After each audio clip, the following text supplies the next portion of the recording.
All right, so here we are. Oh my gosh, I'm at the wrong screen here. Hold on, I'm just gonna scroll through till I get to where I want to be. Uh, there we go. There we go. Okay, so Gilman and material feminism. Um, whose job is it to wash the dirty diapers, right? So before we talk about that, before we talk about material feminism, I'm just going to do a quick recap so you remember where we are. There's Charles Fourier, who says we need to plan communities, the American transcendentalists who try a few experiments. They're not trying to change the world, they're just trying to see what's possible in an oasis of good values and good planning. Then there's Bellamy, who's writing a little bit further down the road in 1888, looking backward. And now we're up to date, material feminism, Charlotte Perkins Gilman. And she's just a really interesting person. Typically, I don't talk that much about the author, and we look more at the response of the reader to the writing. That's the kind of cultural work we're doing in this class. But because she's so impacted by what's going on around her and her other investments, her economic investments, I just want to take a few minutes and talk about that. And then we'll get right to the questions that are raised by Charlotte Perkins Gilman's Herland in 1915. So, is this what a feminist looks like? Well, you know, Bellamy seems on the face of things to be a feminist. He certainly wants to pay women equally to men, and makes a big point of that everyone gets the same allowance in his imagined Boston of the year 2000. But I think what's really worth noting here, and here I'm going to rely a lot, I'll be paraphrasing and reading from an article written about this issue, Who Holds the Hose? Domestic Labor in the Work of Bellamy, Gilman, and Morris by Ruth Levitas. And Levitas points out, and I couldn't agree more, that Bellamy considers the work of the home to be trivial, petty, demeaning, and unskilled drudgery. And he thinks of it as something to be abolished by the socialization of that work. We have public laundries, public dining halls and kitchens. And if you can't abolish it, then just leave it to the women because they probably want to do it anyway. And so there's this great quote from Bellamy where Mrs. Leets is asked, who does your housework? So Julian West wants to know this, and Mrs. Leet replies, there's none to do. Our wash is all done at the public laundries at excessively cheap rates. Our cooking at public kitchens. The making and repairing of all we wear is done outside in shops. Electricity, of course, takes the place of all fires and lighting. We choose houses no larger than we need and furnish them so as to involve a minimum of trouble in keeping them in order. We have no use for domestic servants.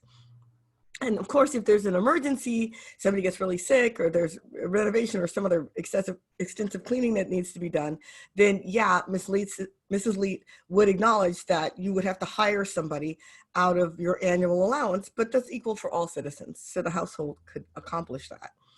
And so we have a sense of there being very little to do. And then there are these moments where Bellamy reveals his vision for women.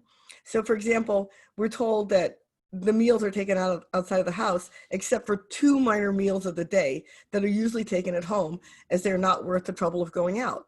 But we're not told, as the reader of Bellamy's looking back, who prepares these meals and who cleans up afterwards, right? So this sense that there isn't much for women to do in housekeeping isn't it's not predicated on the idea of shared responsibilities, men and women both working. It's the woman's responsibility, but guess what? Technology and socialized labor have eliminated the issue. Now, on the question of the sexual division of labor outside of the home, in the public sphere, right? So if we're thinking about what happens now that everything's tidy and taken care of at home, the industrial army is segregated. And here again, Bellamy really does let the cat out of the bag when he says he has this idea that women would not compete with men and do men's labor. And so here again, I'm quoting from Looking Backward. We follow the principle of providing everyone with the kind of occupation that he or she is best adapted to, women being inferior in strength to men and further disqualified industrially in special ways.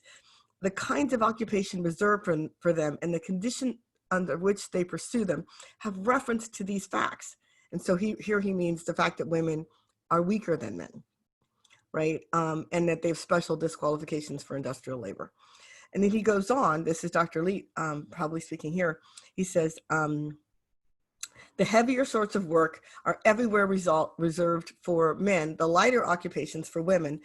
Under no circumstances is a woman permitted to follow any employment that is not perfectly adapted, both in kind and degree of labor, to her sex, right? So there is this sense that women are excluded, certainly if the highest and most prestigious positions, everything's paid the same, but the highest and most prestigious positions are not open to women, in part because they serve in the Army so briefly, right? So while men might serve 24 years in the Army from the age of 21 to 25, women serve from 5 to 10 or even 15 years, depending on their childcare duties, right? Women leave the industrial army when maternal duties claim them.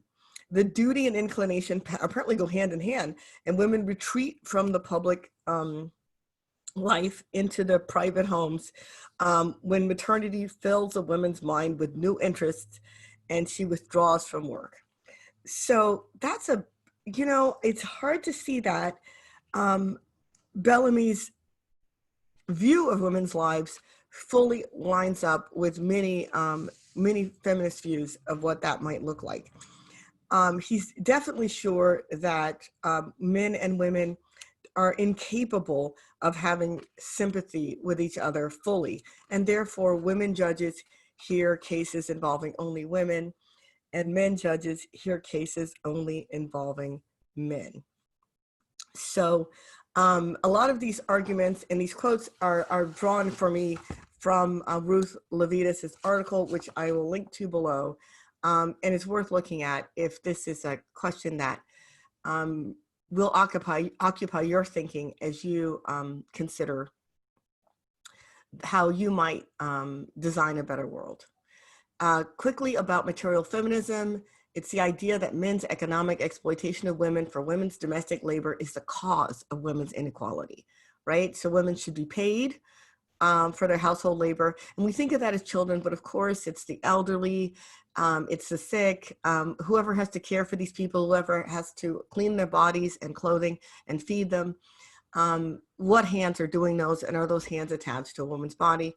Well, whoever's doing this is work that should be paid.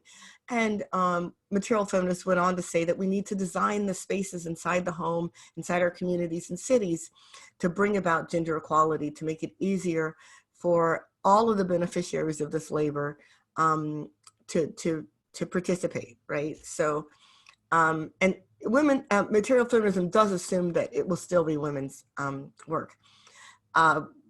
Here's the change to these basic principles that Charlotte Perkins Gilman introduces. She says that it is not simply that men's economic exploitation of women causes women's inequality, but she says that men's economic exploitation of women for women's domestic labor causes humanity's arrested development. And we'll talk about that a lot more in the next slide, maybe in the next lecture. The last thing I want to share with you here is a slide that shows you how sticky these ideas are, how long they've been around. Even though material feminism sort of had a sunset around the Great Depression and people thought about it and talked about it less in those terms, there are still people today very much devoted to those ideas of, for example, a feminist city. And so here is a drawing that was part of an article that I'll also link to below that talks about what would a feminist city look like? What would it have? what kinds of spaces would be amplified and included. So thank you for listening to this lecture. I am sorry there are so many week one lectures, but I hope they're going quickly for you. All right. Thanks a lot. Bye-bye.